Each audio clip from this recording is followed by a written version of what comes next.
right. All right, here we are. That's what I'm talking about. Whoa, change music. There we go. No, it's right here. Yeah, that's it. That's what I'm talking about. Trying to get the mix right. Welcome. My name is Bill Marion, and you're watching our live stream. Welcome. Good to see you here. Got some Christmas jams going on. We're going to talk about Christmas traditions and how to serve. Oh, it's going to be great. It's going to be great. You're going to love it. I want to welcome everybody here. I got a few housekeeping things to do, including turning the music down. So, that's a part of it. Yeah, I got to do some sharing. So please share along with me if you want to. However, I got to say this. Be careful who you share this with. This live stream gets crazy, and we like it that way. It gets nuts. We talk about crazy stuff on here. We start one way, but then it just meanders into this weirdness. But you're here, and I'm glad you're here. This is a time of year, a special time of year, when we like to get to know you. That's right. We like to get to know you, and you get to know us, because we're not just all about the mountains. We're about conversation and Big Frog. What's up, Big Frog? Big Frog Cooking coming to us live. Good to see you, my friend. I am now going over here. Please forgive me. By the way, Shane, known as Randall Boston, he's not able to be here tonight, so we're going to miss him. And I've got to figure out how to share this here. Hold on real quick. Carolyn should be with us too, and so we're looking forward to seeing her pop in. Got to find the live stream though right now. This thing is getting harder and harder to find as far as like locating it once it's gone live. You know what I'm saying? So I might have to totally depend on her sharing this, which is fine. She's good at sharing, but it's not showing up on the page yet. However, Big Frog, you got here, so that means it's here somewhere. It's here somewhere. I just don't know where yet. So now we're trying. There it is. Now I can. Okay, I see myself. There's an echo. Okay, that's what I'm talking about. Now I can go back through here and share it. And so, for those of you who are enduring the long pause that I'm doing here to get all this shared, I appreciate it. Totally doing the cringe, and I don't care. It's fine. We're doing this. And then it wants me to do all this stuff, like do the hokey pokey. It offers me on Facebook, like when you share it, it's like, hey, is this an event? Come be a part of our event. And you're like, I don't want to do all that. I just want to share it. Billy at Strong's Adventures is in the house. Bill at Carolyn 5199 and Big Frog and Cooking. Hello all. After we talked last night, the World Health Organization issued a warning about a contamination of elves that are being shipped into the U.S. So be careful there during your holiday preparations. Apparently, there's some type of disease floating around with elves. You want to just make sure, inspect your elf when you get it out of the box. You got it in the freezer. We talked about that fresh elf is better than spoiled. Like they go bad quickly. So you want to make sure. Billy says, I got the notification on YouTube. That's always a plus. Todd is in the house, too. Todd is doing the thing where he works and watches. Todd, you're still a Volvo, if I'm not mistaken. Is that correct? And if I'm not mistaken, he puts together the German cars and stuff, or trucks, or something. Yeah, it's the trucks. And he's described his work there as fruitful. So hats off to Todd, the gold prospector. He really is. That's true. Big truck. Yeah, he does the big truck. They got a big factory near Todd. I think it's close to you. It's not far. I mean, you're not having to make some big commute or anything. So yeah, this shipment of elves came in, and they were slightly, well, I'm not going to say they'd gone bad. I don't know the technical term. I really don't. I just know when the World Health Organization issued that post, I thought maybe we should talk about that tonight. In celebration of our conversation last night, I dug this up, and it was like a camping trip where we served elves with our hamburgers. It was really good. So it happens. Yeah, I'm increasingly in the holiday spirit, and I've decided, and I said this to Carolyn today, because we still don't have all of our tree up, and the reason why is because we are incredibly busy. And Carolyn's had 2 foot surgeries. Long story. She's got screws in her feet now because I've screwed her down to the ground here at the house where she can't move. No, I'm kidding. That didn't happen. But we've had a very, very busy fall, very stressful fall. So we got this late start in doing the Christmas thing. You know how it is. You need to start in August to get all of your Christmas stuff, right? And this is the last year of the tree. Now, I have evidence that I have said this in Vlogmases of years past. I'm getting a text here. There's Todd. I have evidence of. I'm not sure what Todd's sending me. Hold on. Todd, can I try? Well, I don't know how I would post that. I'll have to try to post it tomorrow night. And I was supposed to put Strong Adventures dog on here because it has a red nose. It's adorable, and I forgot to load that. So and changing scenes is still new to me with the live stream, so I've got to practice that. I don't know how to practice that without being live. So be patient with me because that's a great shot, Todd, of the inside of the factory there. It's really cool. Seriously, it's really cool. But anyway, you should start in August with your Christmas decorations. And we had said in a Vlogmas back in 2022 or 21, I don't even remember that was the last year with the crooked tree. But then we moved in 2023. And we're like, just fine, load up the tree. Because we do a great job every year packing it up. Carol and I both. She does it or I do it, and we do a great job. And so we've taken really good care of this tree. We're like, this is the last year. But we've been saying that for years. This year, I mean it. We're changing trees. We're changing directions. But anyway, the point is that we have delayed. The tree is up, as you guys know. The Nutcracker is in the house. But you know how this is because there's just so much going on. There's still decorations missing. I'm making this fence around the tree for my grandson because he loves the pine needles. I'm going to save him a section just so he can reach and grab a few because it doesn't matter. You know, we're getting rid of it. Walter Langston is in the house. Welcome, Walter. Always good to see you, my West Virginia friend who has a YouTube channel that is so fun. He covers a lot of stuff. His channel's grown so much over the past couple of years. And I remember when you first started the channel. I still remember that. And we were with you along the way. So make sure you subscribe to his channel. He does trains, though. A lot of the stuff he covers, which niche channels are in. Like, people like that. It's, you know, the personality-driven YouTube channel isn't as big as it used to be. And so people find their niche. And that's where he has landed, is really videoing at different aspects of West Virginia, with rivers and creeks and stuff like that, but also trains, which that's my favorite. Walter, that's my favorite part of your channel, is the train portions, where you talk about the different lines of trains and what they're doing. And I'm fascinated by some of that because I'm like, wow, most people, you know, a train crosses, train. And you kind of get out of your love for trains when you're like 10. So you largely don't know anything about what's going on there. But Walter's like, hey, come to my channel and we'll talk about this. And so as your YouTube channel's grown, that's been fun. Now, we haven't seen Toby this year on this part. I think he's boycotting the channel. I'm not sure. You need to go over to his channel, Toby the Adventurer, and like blow him up and say, why haven't you been coming to the live stream, my man? What's up? And that's okay. We love him anyway. We love his channel. I think we're going to go back and hike LeConte again this winter. Haven't been able to this fall. It's Mount LeConte. In case you haven't seen that video, it's amazing. Great hike. So yeah, we're talking about Christmas traditions tonight. Christmas traditions. Ones that should stay and ones that should go. And one of the things that's on the chopping block for things that should go. Now, listen, I'm just sharing my heart here. This is opinion stuff, so you can't boycott me for, you know, having a different opinion. Let's just agree that we all have opinions. And they're not necessarily equally valid because some opinions are stupid. Let's be honest. And maybe this one is. I think we should get away with, honestly, I think we should just do away with getting the whole stocking thing. It's creepy to hang up a stocking by the fireplace. That's dangerous. There's a violation there somewhere, a health code, or I don't know, whatever. And we should do away with that because stocking stuffers, it's like stuff made from China a lot of times, unless you like got a lot of money and you put like real expensive things in there. And then the older folks, they're putting candy and nuts in it like it's 1950. I mean, do we have to keep the stocking bit? I mean, it was a great tradition while it lasted. Can we not just put more emphasis on just normal gifts? I think if you take a $50 stocking, a $100 stocking, just buy me some cologne. You know what I'm saying? Let's not do stockings.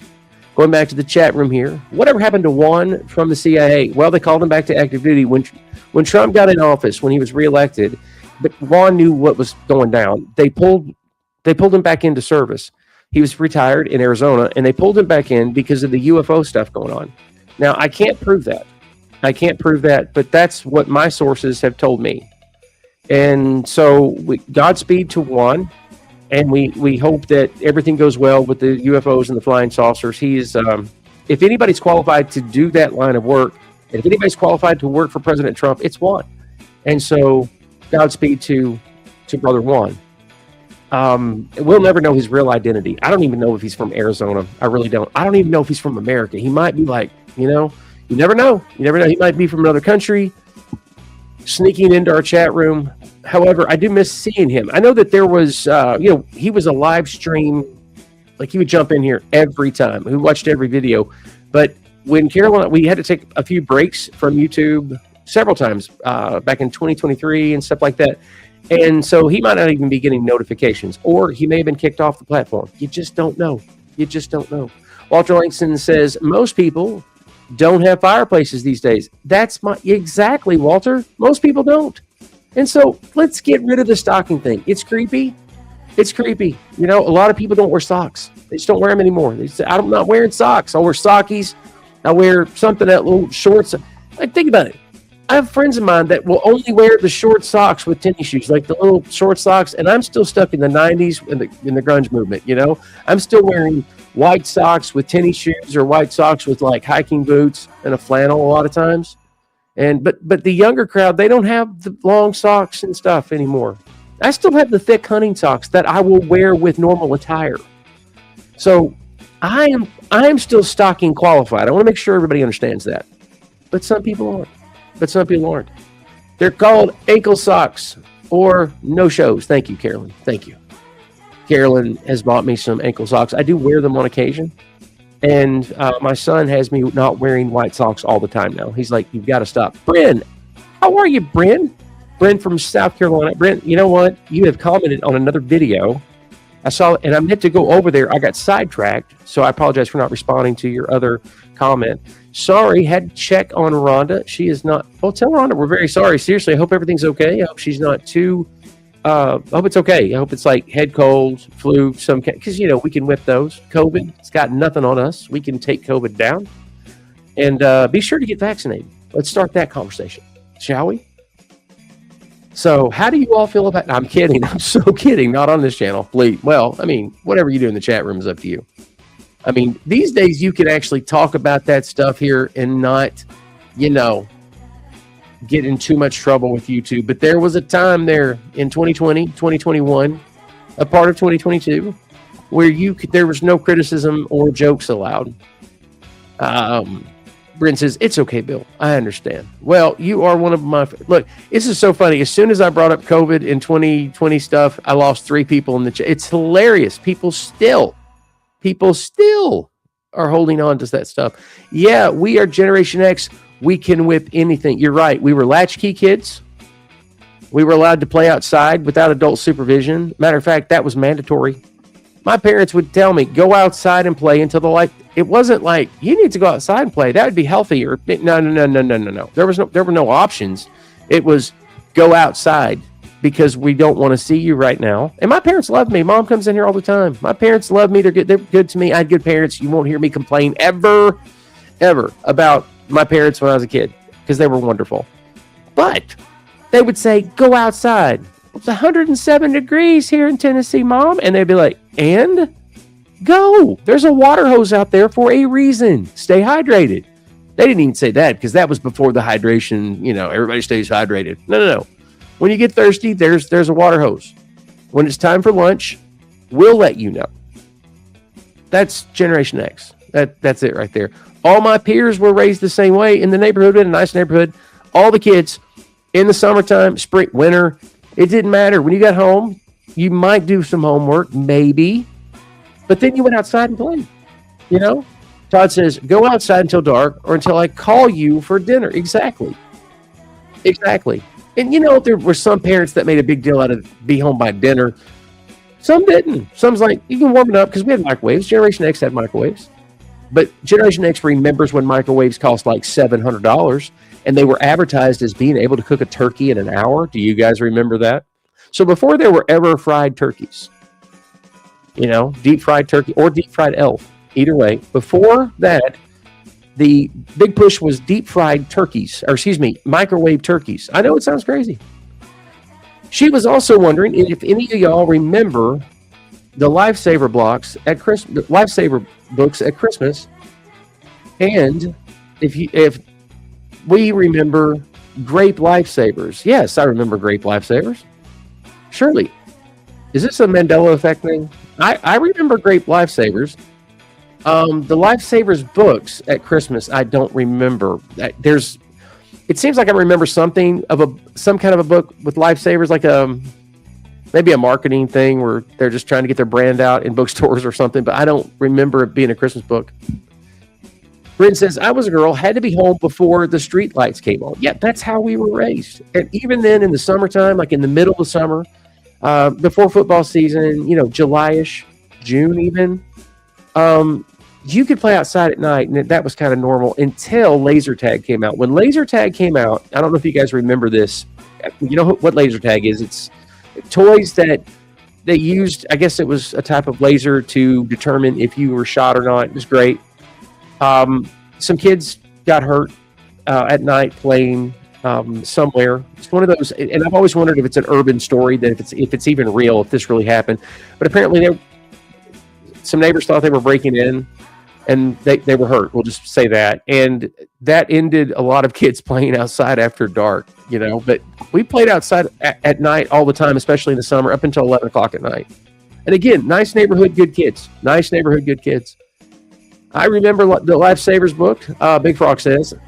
And see, that's the thing. I'm wondering if I'm having a Mandela effect, or you guys are, where did they exist? I don't know. You can always let me know.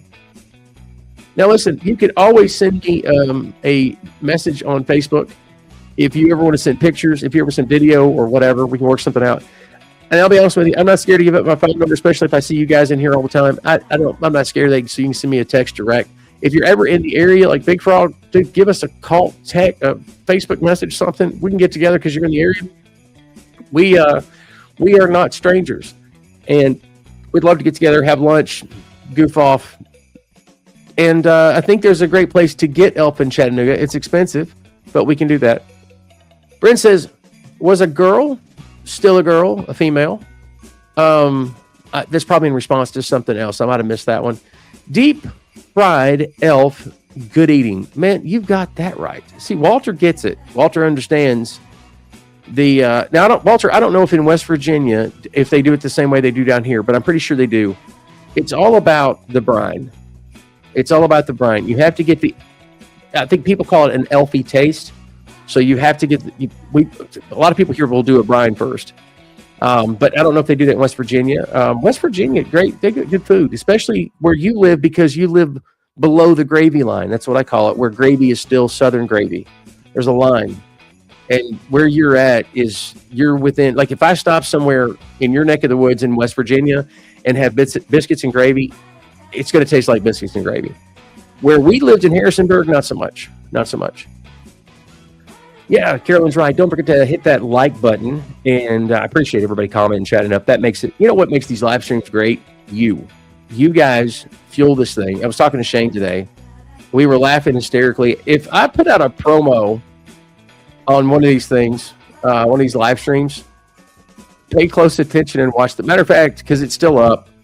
After the live stream, go and watch the promo for tonight. It's hysterical. I don't have it says book fort. I can't read that. I don't have a book face.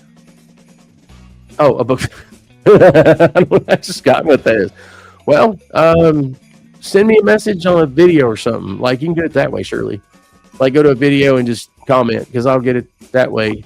And then I just give me we'll exchange phone numbers later or something, man. We'll figure it out. Like just send me a message like, hey, I'm gonna go to I don't know. We'll figure it out. We have a men's breakfast Saturday if you're in town. I mean, I know that's like, oh, that's what I wanted to do is go to a men's breakfast. But actually, ours are really good. They're a lot of fun. They didn't have fun stuff like that when I was young. I had a bicycle. That was my fun. And lightsaber books were great Christmas exchange gifts and affordable. Okay, I see what you guys are. That's like it was something to put in a stocking. Okay, I got you.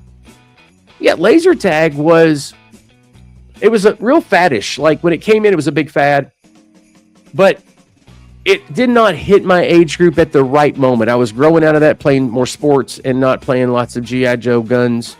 I mean, you know how it is when you're like 12. You're like in between worlds, And I think I was around that age, and laser tag was really expensive. And so it would have been definitely a Christmas gift and not a mom and dad just want to get you something kind of gift. It was very expensive when it came out, if I'm not mistaken.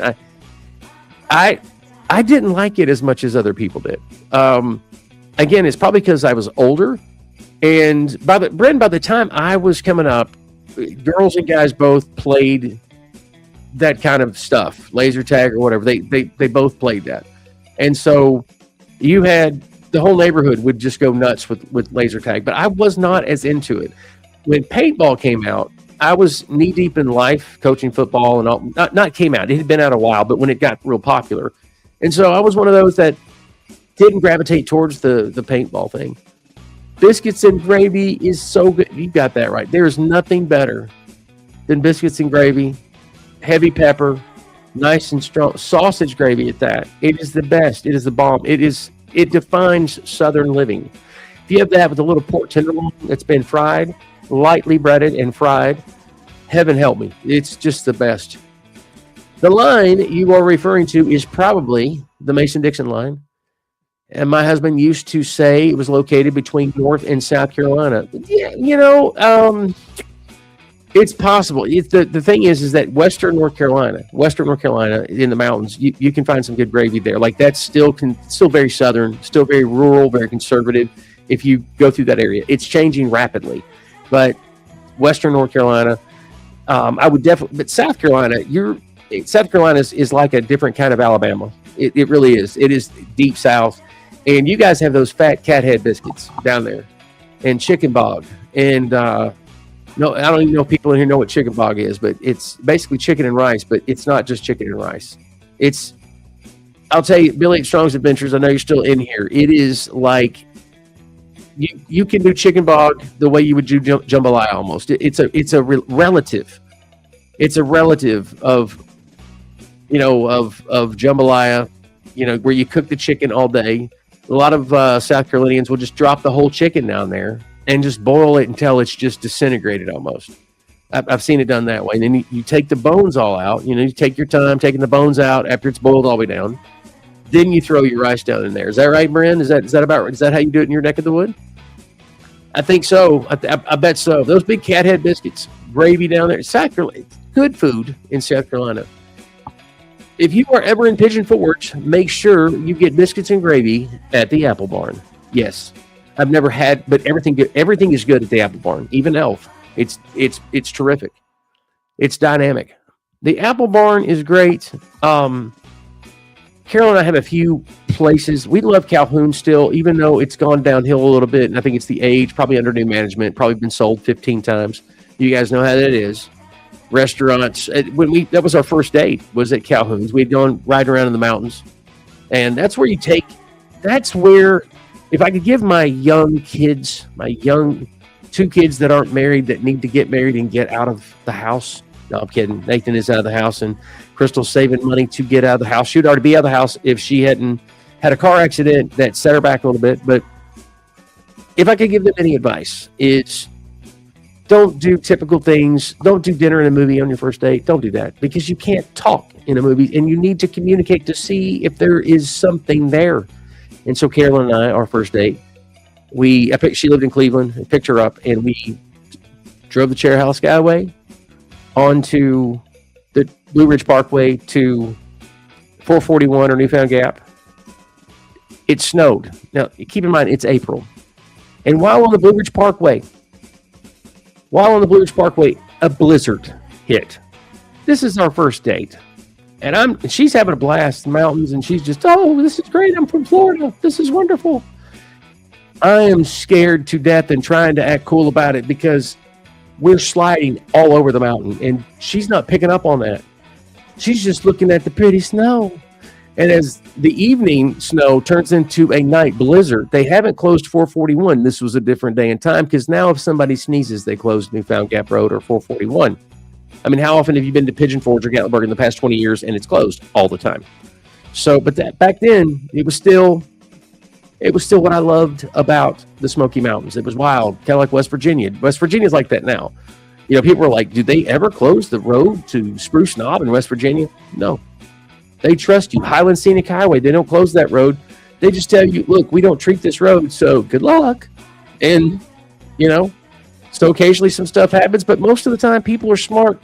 People are smart. But anyway, I was scared to death coming over 441, but I was cool about it. We finally slid into Calhoun's in Gatlinburg. And so the first restaurant we went to was Calhoun's, but that was after like a 7-hour jaunt through the mountains. It was great. And now we're married. Love story. See? Merry Christmas. Billy said, did he have a blanket for you to snuggle? No, epic fail. I didn't. I don't even know if I had a spare tire in that Blazer. Carolyn, I don't think I did. Because I never do, and that's why I made a video about getting a flat tire on the backside of Spruce Knob in front of my kids who were following us. Embarrassing. Probably should have because of the snow. It was very romantic. It was, except for me. I had a nervous breakdown. I mean, she didn't see it. I was like acting all cool. I was like, hey, I've got this under control, baby. You know, but I didn't. I was clueless. We had a lot of fun though. Carolyn and I. Now, of course, we were raising kids, and that bogged us down. I'm not saying that's a bad thing to be bogged down with kids. I'm just saying that there were years that we could not run around that way, you know. But as soon as the kids left, we were gone.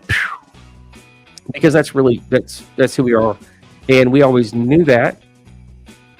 We got away some. I know that when the early days of our YouTube adventures basically was us kind of, I won't say reconnecting. We never disconnected, but it was kind of like getting back to, you know, us, baby. We have a saying, me and you, babe. Me and you, babe. I couldn't do this channel without her. I really couldn't. She is probably the driving force. She doesn't do the editing, but she will occasionally video for me or take additional video and pictures and things like that I use. But what she's good at is making me get up and do it. And I don't mean I'm lazy. I'm not talking about that. I'm talking about where you get kind of bogged down in the real world. Now I'm a minister, so there's a real world of mine that can get extraordinarily stressful. I'm not complaining. I'm just saying it's the real deal. I'm the real deal when it comes to that. In other words, I mean business. I am who I say I am. So what happens is that world can sometimes overwhelm you to play in this world. I'm not a full-time YouTuber. So, and you know, there's a part of my imagination that will think about it, like, wouldn't it be cool to be like a full-time YouTuber? And then I'll laugh because I'll think, you know, because it changes the dynamics. But I'll tell you what I do enjoy. I enjoyed this. I really enjoy, you know, talking to you guys. But you guys are going to have to chat it up a little better because I'm telling you, man, it's about y'all. It's not about me. But I think everybody's busy tonight, and it gets that way as the season progresses. I was looking back at Vlogmases of years past, and it fluctuates as far as action in the chat room. Plus, the algorithm, I was telling Shane this today, the algorithm is not friendly to, if you have one niche, and ours is traveling in nature and all that stuff, and then you jump into this niche of doing live stream, it's like you get punished. And so it's like you have to have been to a live stream to get notified for future live streams. It's weird. I'm not complaining. I love who's in here right now. And that's fine. It's fine with me. I'm just saying it would be cool if it's to do this all the time or be able to have this as part of the routine. I just don't trust that I can do it. I don't even show up for premieres sometimes for videos.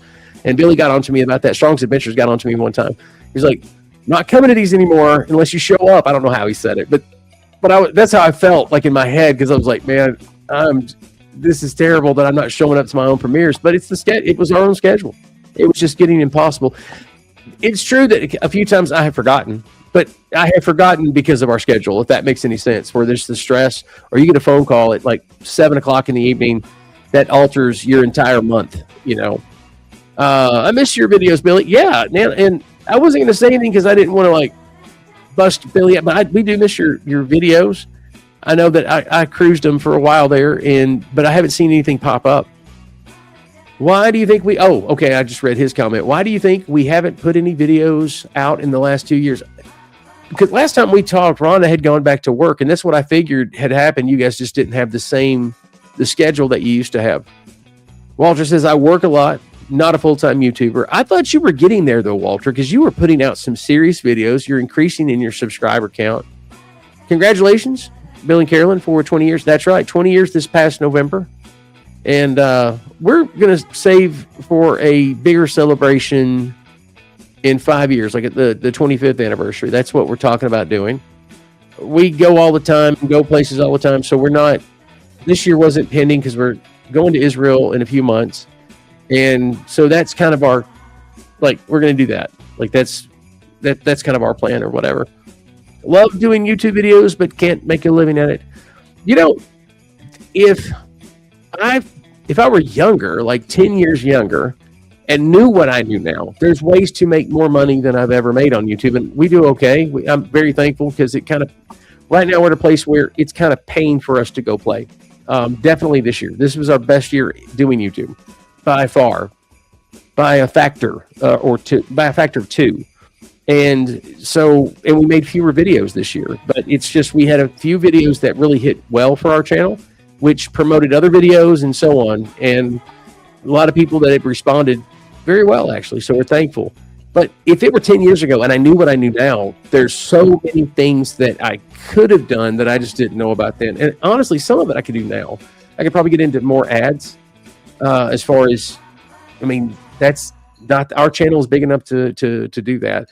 And spread out on different platforms and create for different platforms.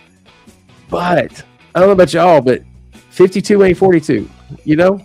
52 is not 42. It's, can you post some of the people's channel? Yeah, Carolyn, that's a great idea. Go to Strong's Adventures and copy and paste links. That, I'm so glad you said that because we should have been doing that already. You would want to copy and paste his channel is what I think he's saying, but I'll let him tell you. But anyway, if you're just joining us, welcome. You are on Bill Marion's live stream. This is where we catch up and mustard. No, this is where we talk, because throughout the year we make nature videos and we travel from here and there, national parks and stuff. But this time of year, we get together and we hang out. Now, I got to be honest, we've not done this in the past couple of years because it's been crazy. But yeah, this was a tradition that we're trying to get back into this year. So every night between a few days ago, earlier this week, and Wednesday and Christmas Eve, we're going to be live streaming for about an hour every night just to talk. And sometimes it gets crazy. Sometimes it was described earlier this week as bizarre. Sometimes it's rather bizarre. So yeah, I mean, we talk about some strange stuff in here and it gets wild. I laughed so hard last night. And every night there's a different vibe. But last night's vibe was just great. And I got off. Let me interrupt myself here. I'm pretty sure that's Billy's Strong's Adventures channel. And outstanding. Great stuff. You're going to love that. They are great YouTubers. But they just kind of stepped back from the YouTube thing for a while. My favorite stuff is the cooking stuff, by far. The Dutch oven stuff. Because I thought for a while Rhonda was a wizard. I was just convinced. I think you are there for comic relief, like that's your role, kind of, sort of, you know. But Rhonda's doing all this crazy stuff. She makes apple turnovers in a Dutch oven, which you shouldn't be able to do that, but she can. And I keep saying I'm going to do that soon, and I keep forgetting, like, that's a thing. I've got to remember that. That's something I should do this winter. We don't have a backyard. It's a long story. I'm not going to get into it, but we don't have a good place to, like, even build a local, like a backyard fire. We just don't have a good place for that. And like I said, I almost set the yard on fire. I almost set our house on fire with a charcoal grill that I thought it would be cool to put some wood in the charcoal too, with 2 bags of charcoal instead of, anyway, it was, we had a mess back here. Todd says, Bill, my son got me into riding motorcycles now. At 55, he gave me one and paid for the class. Oh, Lord. Carolyn's going to jump in here any second and be like, yes, that is what Carolyn wants us to get into. And I've thought about it. I just think about how often it rains on the Blue Ridge Parkway and other places we visit, and how comfortable it is in the vehicle when it's raining versus being on a motorcycle, and how that changes your approach to what we do. So there's that. So I love it though. I would love to have. We've talked about it for years. She wants a Harley. And I gotta admit, it would be cool. It would be awesome. You know, you have Harley Davidson, Blue Ridge Parkway. It's cliche. Yes, it's cliche, but I can dig it. But back roads, I wouldn't want to do back roads on a Harley. Those old dirt gravel roads that Carolyn hates and I love. I love taking Carolyn on one of those kind of roads and just watching her she goes crazy. It's fun. Spruce Knob, for some reason, I still can't get past. When we went to Spruce Knob, the first time we went was the snow video that I just released. That was our first trip. And after that, I think we've been 40 times. It's one of our favorite places to go. It's just that it's a very unique, if you love the mountains, if you love the Appalachian Mountains, the Monongahela National Forest in West Virginia doesn't look like it belongs in the southern Appalachian Mountains. Of course, it's not technically in the southern Appalachians. It's in the Alleghenies. So it's in the Appalachians, but the sub-range is the Alleghenies. And so they're very unique, very different than even where Walter lives. That area is the classification of mountains. The sub-range there have more in common with, let's say, the Cumberlands than they do the Alleghenies. Now, that's debatable, and every geologist is probably going to throw a rock at me right now. No pun intended. Get it? Geologist throw a rock at me. Todd says, I did the Parkway from North Carolina to Floyd.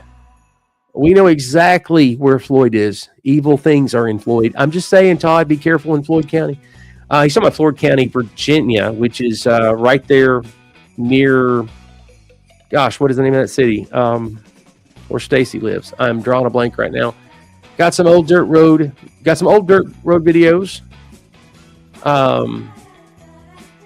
I can't see what he says there. Berry Mountain Road is fun, and we didn't do that one. Hey, Carolyn, if you have, it's Dublin, by the way, that city I was thinking of. Carolyn, if you could also post Walter Langston's YouTube link in the comments as well. It's a great channel, and like I said, I love his train stuff. It's a lot of fun, and you get to see it. He lives in the southern part of West Virginia, more southern than where I was talking about earlier, Monongahela. So the mountains even look different there. It's crazy. It's a lot of coal country where Walter lives. It's coal country, and where Monongahela National Forest, it's a national forest. I'm not saying I don't think there are any active mines in Monongahela. There might be, but yes, there is. I just remembered. There are some active mines, but mostly it's logging, I guess. Controlled logging, very controlled logging. It's kind of cool. I've fallen in love more with national forests than national parks. And the reason why is because I think they support local economies. I don't think that. I know that. They support jobs, paying jobs. Whereas national parks, they do increase the economy locally. For instance, Smoky Mountain National Park increases local economies by, I think, $3 billion. So it's pretty significant.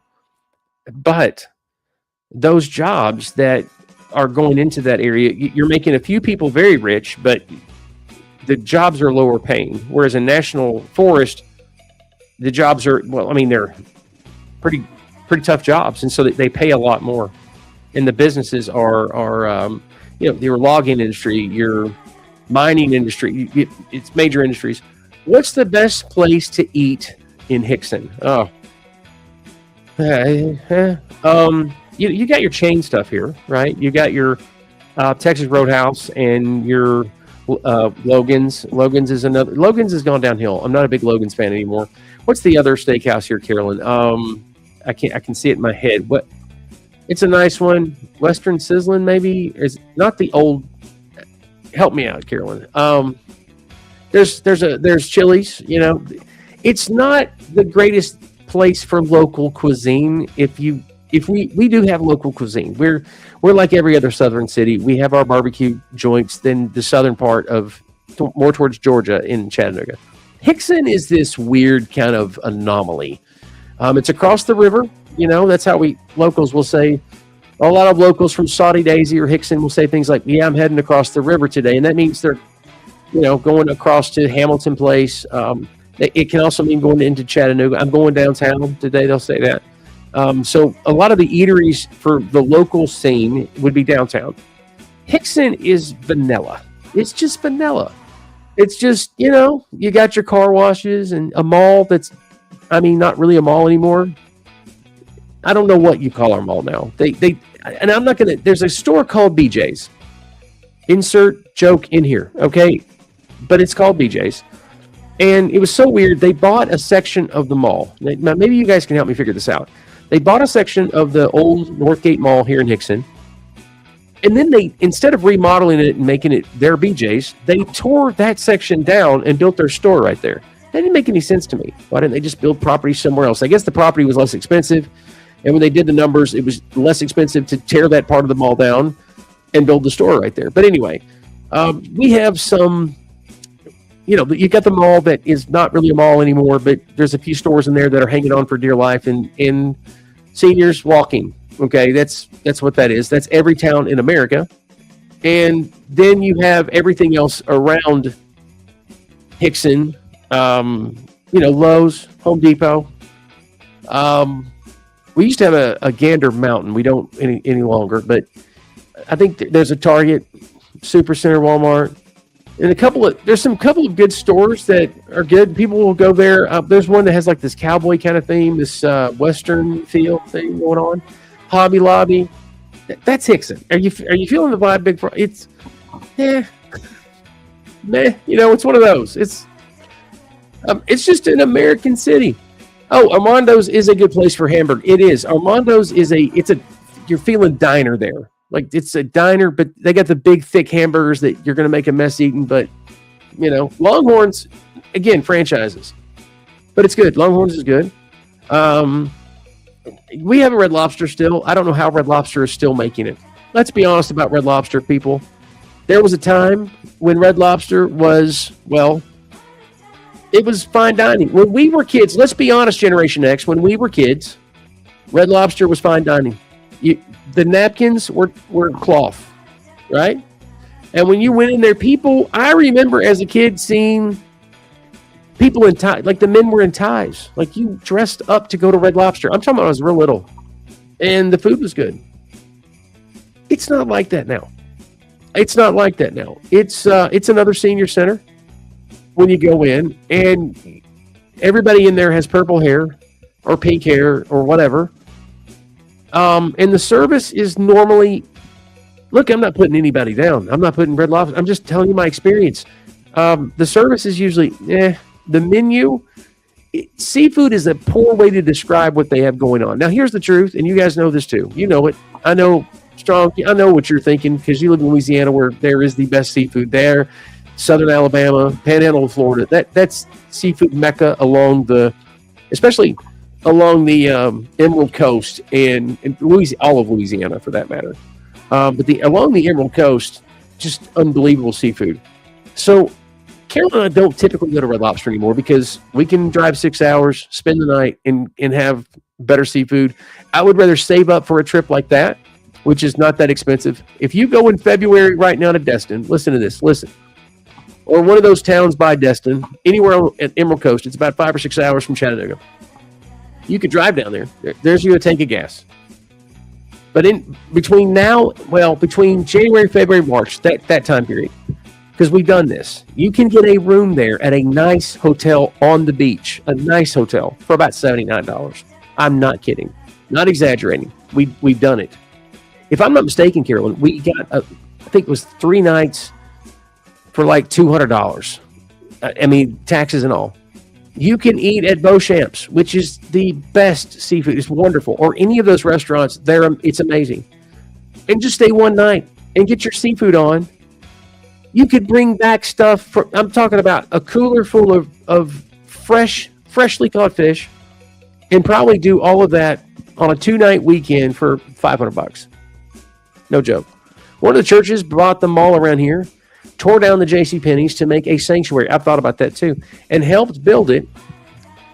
I helped build it, and the new building was just about the same footprint as the old building. Here's the thing. I don't get that either. Like, what was the purpose in that? I'm sure there was one, but it's bizarre. What I wanted to do when I was pastoring up in Virginia, because their mall is going the way of the dinosaurs too, but it was an older community that they were still malling. They were still doing it, but it was going fast. And COVID just about wrote it off. It just about died because of COVID. And I wanted to buy the whole thing because at one point, not that we had the money for this, it was just one of those things where like, Lord, is that your will? Is this what you want me to do? And turn different sections of it to different types of ministries. Like, you got your homeless rehabilitation and that kind of stuff area. You got a youth area. You got a senior area with maybe senior living. Like, just have a complex. I just thought that would be really cool. And you have it like the atrium or whatever you call it, like the big area outside JCPenney's. Everybody knows that area in a mall. Like, that's your sanctuary, or something. It was just an idea. I know that I think the era of building real big churches is probably coming to an end. It's what everybody thought you're supposed to do in the 80s and 90s and early 2000s. That's what everybody was doing. But I think anymore, people are multiple campuses as opposed to one big church. They're also home churches becoming a huge thing. Multiple campuses and, getting people trained to go out and pastor other churches. I think that's where the focus is right now. The Crossroads Mall near my house is still going good, but most of the malls, not so much. Yeah, I mean, it's sad because, like I said the other day, I went to Hamilton Place, which used to be Tennessee's largest mall. So it's a big mall, is what I'm saying. Now, it's still operating, but there are some stores that are closed. I mean, this is right off I-75. And that area around Hamilton Place, if you know it, and Big Frog, if you've been over there and checked it out, it's huge. I mean, it's a happening area. I mean, it's just bustling. And, I mean, traffic is real heavy. You know what I'm saying? So you would think the mall would be doing well. And around the mall, they're building hotels. They're building this. I mean, they're doing something very interesting. I think they're doing what Opry Mills was, speaking of Opryland, I think they're doing what Opry Mills was trying to do, which was like have a convention center, restaurant, shopping experience, but not relying totally on the shopping. Big Frog said Hamilton Place traffic is terrible. And for us, that's across the river. That's what my stepdad will say. He'll say, yeah, I'm having to go across the river, which he calls hell. So he'll say, I'm having to go to hell. He's not really cussing. That's just how he associates Hamilton Place. I've got great memories of Hamilton Place because when I was in 7th grade, that was just farm. There was nothing there on that exit. And my youth pastor, we were going to the mall here in Hickson because there was no mall there. And he said, in a couple of years, they're going to build the biggest mall in Tennessee right there. And so I've got warm memories of it because of there. And of course, shopping there, junior high, high school, college, things like that, where I'd come over from college and it's kind of cozy going back to the mall. The Christmas decorations are up. The choirs are singing. It was awesome. It was really cool. And so I went there the other day. I had to pick up some stuff from a suit shop, got some new suits. And I thought I'll walk around while I'm waiting on them to get my stuff together and I'll enjoy the Christmas buzz. But they're totally phoning it in. And I know why. It's because they're not generating the revenue that they did 25, 30 years ago. Duh, that's what's going on. But they're phoning in, Santa's area looks, and the decorations are And I thought maybe it's because I'm middle-aged now and everything's And I'm like, no, it's not. It's just they're phoning it in. And no, it wasn't COVID. It was happening before COVID. We saw it happen. I think some of it, too, has to do with people don't feel as safe in malls anymore, because there's some things that have happened, right? Things have changed. I don't want to get into that. That's depressing. It's Christmas. We talk positive, and we'll bless it. It always sounds great until you think it really costs about $1 million a month just to keep the info structure up. Well, here's the thing. When you get time, Billy, look up Abba's house in Chattanooga. I know all about that. Our church is huge, and I mean it's definitely different than where we were pastoring at. But now we were ordained at this church, so we know this church really well, and love the people. I mean, it never stopped being home. So when it comes to upkeep, when it comes to infrastructure, facilities, maintenance, yeah, it's a Herculean task. And my thinking was that if you get enough things going on where people want to give to it, people want to help the homeless, they really do. They just want the financial infrastructure to know that it's going where it's supposed to go. Number one. Number two, they want to believe that the work that they're doing has value, right? Like we don't want to enable the situation to get worse or get in a situation where you're not trying to fix the problem. I think there are a lot of charitable organizations out there. They're not trying to fix the problem. They just keep raising money. Are you following me? And it's not that they're getting rich. It's just they're not interested in fixing a problem. But that, and like I said, senior centers, that's a big deal too. Youth centers that are significant. If you could have enough stuff that people really want to be a part of, between commercial sponsorship, because there are private companies now that are more willing than ever to partner with faith-based ministries. So if the idea was, my idea anyway, what do I know, was if you could get enough things going on in different ministries, that it would be self-sustaining that way. I don't know, but you're exactly right. People don't realize that so much it takes, the bigger the building, I forget there's a formula there. Like for every square foot, you're going to spend this much in maintenance and, how much it costs for repair. It's insane. Remember the Eastgate? Yes, most certainly do. Now, they did something interesting. The Eastgate Mall did something really interesting, is they went all, like it's a workspace now. It's a workspace. And so, and they got into Eastgate. The way I understand that, they got into Eastgate before it had gone downhill so much that that people were tearing it down to build something else. So it's a great workspace, and the companies that are in there, I bet they're making a lot of money not having to, pay for the building. So yeah, Eastgate Mall, they had a great shoe store in there. I bought some cleats in there one year when I was in high school. Never forget it. I guess Eastgate is still there, but not like it was. No, it's. I think there's been call centers in there. I think there's some tech stuff there too. I want to say they have servers in there, like somebody's either mining Bitcoin or something. I don't even know how that stuff works, to be honest with you. But I'll have to look that up. But at one point, like from one end of the mall to the next, Eastgate, it was exciting. Like as far as jobs and stuff, like things were happening over there. So it was kind of cool that they had reclaimed that. It had gone downhill. The shopping experience had really gone downhill, but they reclaimed it. And from what I understand, I could be wrong, that at least 10 years ago, before Carol and I went to Virginia, it was seen as a success. There's a school in there. See, I didn't know that. I had no idea. I don't even know which school that would be.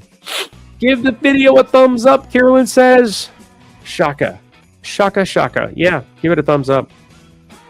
Also, I think you could do some interesting stuff if you wanted to buy mall space and you wanted to take a leap of faith in, I know this sounds crazy, but social media consulting. All right. I'm not saying I'm the guy to do this, but studio space. I'm curious as if somebody can make money doing that.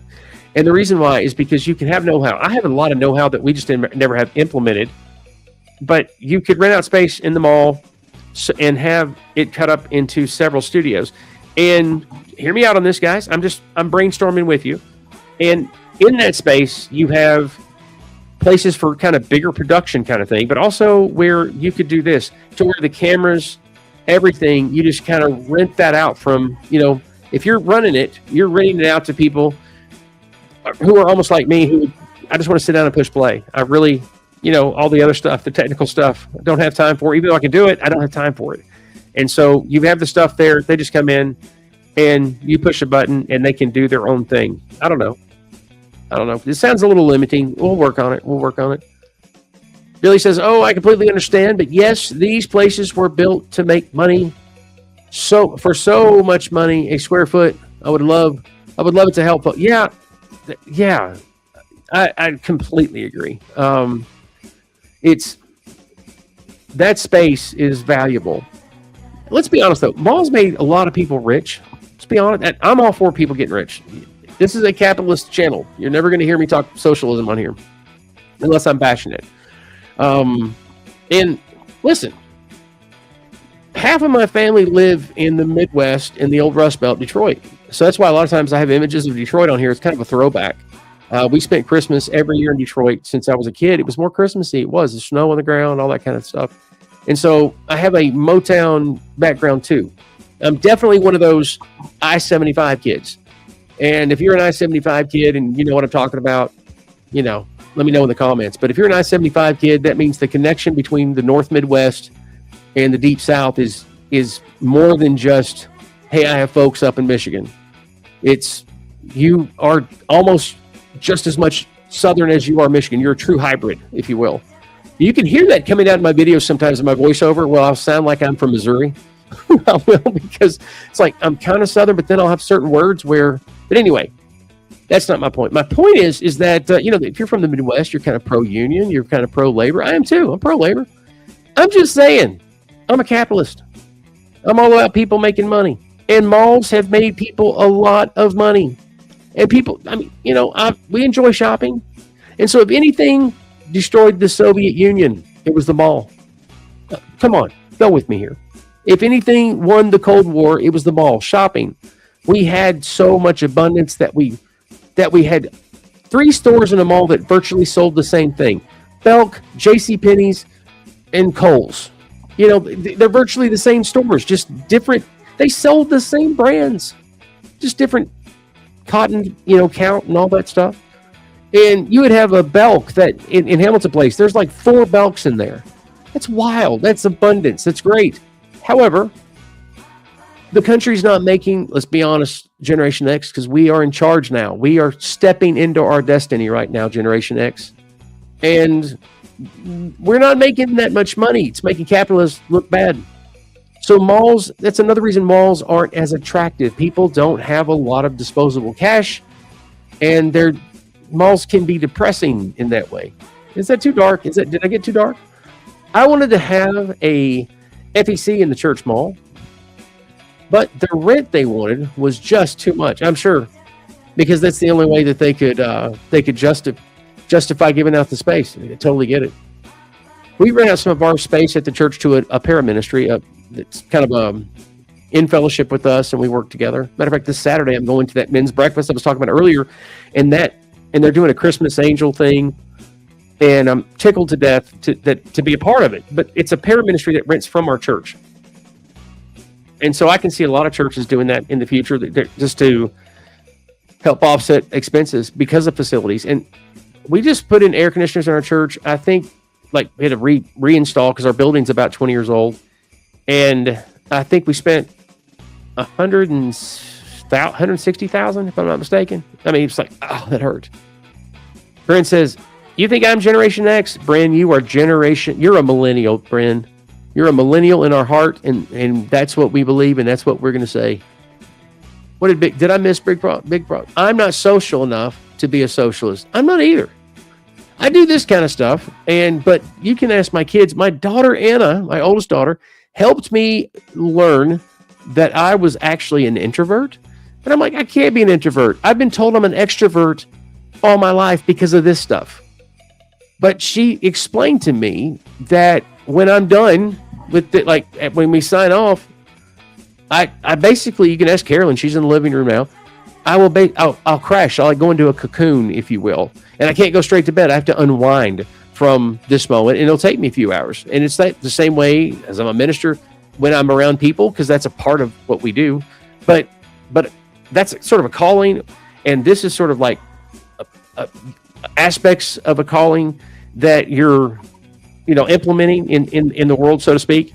And so there's a retreat that I have to have that a lot of people that are real extroverts, they don't have to have. Like this fuels their energy, I don't know what you call it, their force factor or something. I don't know. So it says, millennial, you are so funny. Brand, you are our millennial. And when you come to our channel, you can be a millennial. You can be Generation Z. You can be Generation X if you like. I mean, we're getting kind of old. I don't know about that. But you can be whatever you want to be on this channel, because I don't check passports or driver's license, but I do check credit. So, just kidding. You got a deal if you got new units. I forget what it is right now. I just know I approved it. That's all I remember. I think we had to. There was one. We didn't replace all of them. It was in our old sanctuary, we call it the chapel, our old sanctuary, if I'm not mistaken. And new duct work. We did get a deal though, like somebody that was connected to us. A lot of people, they love what we do, even if they don't go to church here. We've kind of been a very, very focal point for the community for many years, for 30 years. And so we feed the poor, feed the homeless, take care of them. We have a shower up that comes. We do a lot for the community. And so a lot of people will partner with us for that and help us out with stuff. And I know you guys all do so many things for your communities, and I'm grateful for that, because let me tell you something. We are coming to a time. I'm not going to preach. Don't worry. I'm not going to pass around the offering plate, even though it'd probably be a good idea. Hit that like button. No, I think we're coming to a time quickly, Generation X and Millennials and Generation Z and Alpha.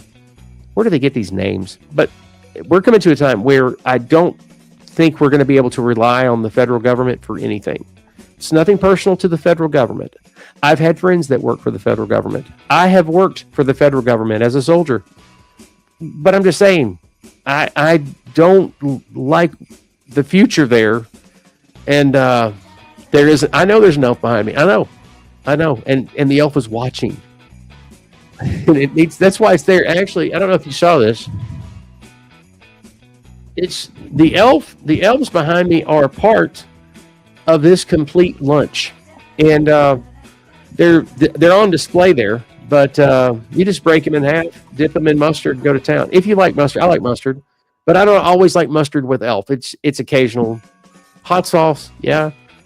I am addicted to Texas Pete. Anybody else like Texas Pete? I know it's not a real hot sauce. Somebody told me that. That might have been you that said that's not a real hot sauce. I love Tabasco because it's its own unique thing. It doesn't taste like anything else. Like somebody opens Tabasco, you know it's Tabasco. Is that elf eating elves? No. They're both elf. They're both edible. And I gotta be honest with you though, serving fries with elf, tacky, very tacky. I know you're camping, whatever. I don't know what AI generated this picture, but you would never have fries in that situation unless you're with Strong's Adventures, because if you're with them and they're cooking outdoors, I don't know what you could end up having. You could have caviar while you're camping because they can do it all. I didn't know pretzels could be used as firewood. It can. In fact, if you're ever in the forest and you have a bag of pretzels, you don't even need matches. You just, as you're crumbling them up in your hand and do this, sparks come out. Try it. Try it at home. It's great. Rub real hard. And it's, I don't know. I didn't know pretzels, and they know you may eat them, and they're not running. No, that's because they're elf, man. It's like sheep led to the slaughter. Elf burgers, elf hot dogs. But let's be honest, you're wasting elf meat when you do the burgers and hot dogs. That's not really what they were for, okay? I would argue, as much as I love this picture, and it does make me hungry, I would argue that it's a waste of elf meat. And even though I know it's mixed with other stuff, like you have to grind that stuff together. And we talked about elf sausage. Elf sausage is good, but an elf hot dog, I just think you're wasting a lot of elf meat there. You know, it'll have an elf flavor, but not the robust nature of elf. Texas Pete is made in North Carolina.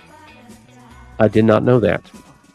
And I'm guessing that's a bad thing, right? It's kind of like they used to do the Pace Picante commercial or something, and then everybody would say, New York City, and it's supposed to be made in Texas or something like that. I can't remember. So I don't know. I guess that's a bad thing that it's made in North Carolina. I'm addicted to it, though. Carolyn makes me an egg every morning. It's part of my... I used to never eat breakfast, and now I have to eat breakfast. It's one of those things. So she makes me an egg because she loves me, and I would probably be dead by now if not for her. And she puts nice cheese on it, and she puts like a cap full of Texas Pete on top of it. And I look forward to it. I wake up, and I go, I can't wait to eat. It's very simple. It's like, she cuts out the middle of a piece of bread, and then she fries the egg perfectly, like it's like over medium, which is perfect, but in the bread, right? So it's like surrounded by bread, and it's just one egg and just one piece of bread. Eggs in a basket. Yeah, that's what it's called. And then she puts cheese on it, melts the cheese on top, and then a cap full of Texas Pete. And I'm going to tell you something. Cracker Barrel has nothing on this one thing. Sure, I love biscuits and gravy and all that stuff. Sausage, blah, blah, bacon, all that stuff. But I'm talking about to be consistent, healthy-ish. In other words, I say healthy-ish because I think in my case, I just don't need to eat at all. Just period. I think my blood sugar is probably 300 right now. No joke. But yet, it is filling without feeling sleepy and groggy. I mean, you know, I didn't even eat breakfast at all until I met Carolyn. Carolyn's a breakfast eater. She wakes up. When we go videoing and we do the whole hotel thing and blah, blah, blah, like we're in it. We're doing it. The first thing that has to happen in the morning, the first thing out of her mouth is breakfast. It's got to happen. It's a rule. It's a law in some countries that Carolyn has to have breakfast. And we have literally missed appointments, missed timing to get the shot with the sun coming up or whatever because breakfast. It's that important, most important. And it doesn't even matter where it's at, people. It just has to happen. You got to do breakfast. So over the past 20 years, she has converted me. I didn't used to be like that. Frank's Red Hot. Never had that. Is that a hot sauce? I guess so. Had Elf hot dog for dinner with fries. So you like Elf with fries. It must be a hot dog thing. I think I'm missing it. It's got to be where you're having the Elf dog. That's what we'll call Elf dog. I don't know. Maybe not. An Elf Frank Red Hot, Elf Frank. Let's work on that. Let's work on that a little bit. And it must be breakfast food. Name that lunch. Dinner crap. Oh yeah. So that's the other thing too. Like I would rate until 11 and not her. It's like 5:30 in the morning. I'm like, baby, we're gonna leave to go so and so at 5 o'clock in the morning, and it'll be like 5:20, and we're making great time, and we're gonna get to our location a little early. I can do a setup, and she's like, but I gotta have breakfast. And I've learned over the 20 years, you better listen to that. Because bad things happen if you don't. Because by 10 o'clock, I'm in trouble. And it doesn't matter what I did. Elf dogs. And maybe the acronym on the hot dog, the Elf dog package is ED.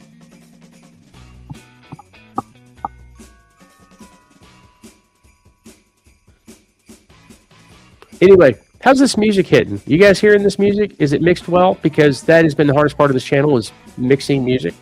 I was telling it to Shane today is that the biggest criticism that I get sometimes is the mix. Not even the music, but the mix. I think I've gotten better, but I think there's still issues. So yeah, I'm working on that. Still working on it all these years, and I still haven't bought a camera. That's terrible. I need to buy a real camera. You guys are missing out on what I'm trying to say visually in my videos. You know? Because I see myself as the Scorsese of YouTube.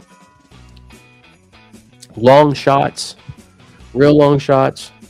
You know, taking you down roads, paths, letting that camera roll, letting light come into the camera. But I'm not getting that shot across because the equipment, I need 4K and I need one of those cameras. They used to have one at the church. I think they still do, but I mean, that's not my camera. And it's like, I think that camera's about $3,600, but it's, basically, it'll adjust your frame rate and everything automatically based on what you're doing in the real moment, and it just works brilliantly. Big Frog says, I'm almost deaf and can't hear the music. Well, if I turn it up any louder, it could be distracting. It's supposed to be, you're supposed to be hearing it the way I'm hearing it. I will say this, Big Frog, I've always had a hearing problem in my left ear, a little bit in my right ear, like through junior high and high school. Whatever I had left in my left ear, the Army destroyed. And so I have very little hearing in my left ear. I totally get that. But this is what it's supposed to happen. No, it's not the boom camera. It's not the boom camera. This is it's handheld. So it wouldn't be the boom camera. It'd be crazy to have a boom camera in the back of the truck, like, you know, on the Blue Ridge Parkway. That'd be awesome. Knowing me though, I would like go into one of the tunnels and the boom would be too high. It would just you guys have no idea. There's a reason why Carolyn does most of our driving on our trips. There's a reason. If there's a curb, I'm going to hit it. I could go into great detail. We were in New England, and I've not told the story. We were in one of the towns in Maine, having a glorious time. And I was trying to get a shot of a chocolate. It's called the Chocolate Church. and it's a church that's been converted to like a candy thing because the congregation dried up, I guess. And it's in one of those quaint New England coastal towns. It's gorgeous. And I hit the curve, knocked the tire just about off the rim. Yeah, had a flat in the rental, and ended up in a 2 or 2.5 hour journey because the rental car company won't let you change the tire. They won't let you. They're like, no, can't do it. Sorry. And so they have to bring you another vehicle. It was a nightmare. Somebody had to take us to get another vehicle. But that's the kind of stuff I do. You know. Yeah, after 30 years being married and being together for 38 years, I know when she's mad and not wanting to shoot a video. Yes. yes. Precisely. I know when it's time, man. If you want to have a good YouTubing trip, which our YouTubing trip is really just her and I getting away, and YouTube is kind of a part of it, and we both have fun with it. But breakfast is one of those moments where you want to start the day right. First, I know to get up early because Carolyn, since we've been married, I was the guy. I have weird sleep. I used to have real bad sleeping issues, but I don't now. But I'm the type of guy that can work 3 days and then do a crash 3 days, that kind of thing. So I was all over the place. So Carolyn, you're going to get up early. The kids are going to get up early. Like, she gets up, and I'm not making this stuff up. This is true. At 3:30 in the morning, she is awake. She has her prayer time, her study time, and she does chores. And she will come in, good morning, baby. Good morning. And I'm ready to good night, Bryn. Good night, Bryn. Hope you are awesome, and I'll see you tomorrow night. Rhonda has a full-time job keeping Billy in line. I guarantee it. But that's how Carolyn wakes up like Mr. Rogers, okay? But right now, she is an hour and a half past going to sleep. So when I get back in the living room here in just a minute, it'll be time. And I know not to mess with her during that. Like, let her fall asleep on the couch. And when we go to bed, hey, baby, let's go to bed. And it's just how she rolls. But she's Mrs. Sunshine in the mornings. Definitely past my bedtime. It is probably past some of yours too. And we'll take that note. This past hour has been glorious. I can't tell you how much fun. I love this. This is great. And that's why we're going to be back tomorrow night. Every night is different. And so you're not, even if you say, yeah, but we've already done that. Fine. You never know where the conversation is going to take us. And normally I'm queuing off you guys anyway. So be here tomorrow night. I know it's Friday. You may be busy. Like tonight, Shane was busy. That's fine. You might be busy, but then come back the next night. We're going to be here every night at 9 o'clock, 9 Eastern Standard Time. Every night. And I'll have a premiere usually like during the day, like a little ad or something. And it'll be funny, I hope. And in the meantime, count down the hours like I am till when we meet again. And we will have a glorious time. And who knows what we'll talk about. I have no idea. But bring your conversation. Bring your elves. Bring your recipe books. Bring something. I don't care. Whatever it is. We'll talk about anything. Just be here. And I can't wait to see you. You guys have a great night. Peace.